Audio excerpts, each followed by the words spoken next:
মেক্সিকোর উপর ট্রাম্পের 25% কর আরোপের ঘোষণায় চাপে পড়েছে মেক্সিকো নির্ভর মার্কিন প্রতিষ্ঠানগুলো। গাড়ির যন্ত্রাংশ থেকে খাদ্যপণ্য যাই হোক না কেন প্রায় 90% জন্য নির্ভর করতে হয় দেশটির উপর। রয়েছে মেক্সিকান কাপড়ের চাহিদাও। শুল্ক আরোপে দাম বাড়ার শঙ্কায় এসব পণ্যের।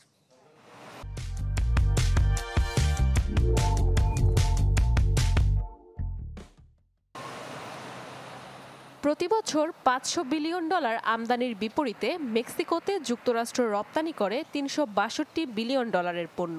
চলাচলের গাড়ি থেকে শুরু করে খাবার টেবিলে থাকা অ্যাভোকাডো, টাকিলা কিংবা নানা বৈচিত্র্যময় পোশাক মেক্সিকোর হাতে।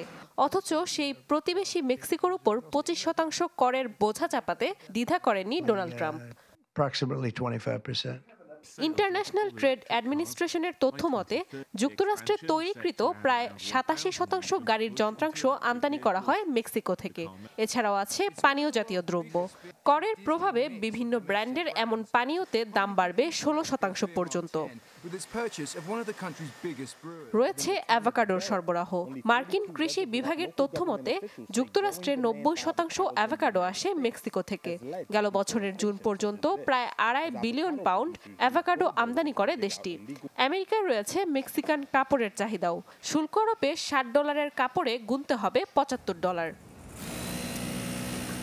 এরই মধ্যে ট্রাম্পের ঘোষণায় চাপে পড়েছে মেক্সিকো নির্ভর মার্কিন প্রতিষ্ঠানগুলো। নাদিয়া ইসলাম তুলি, চ্যানেল 24।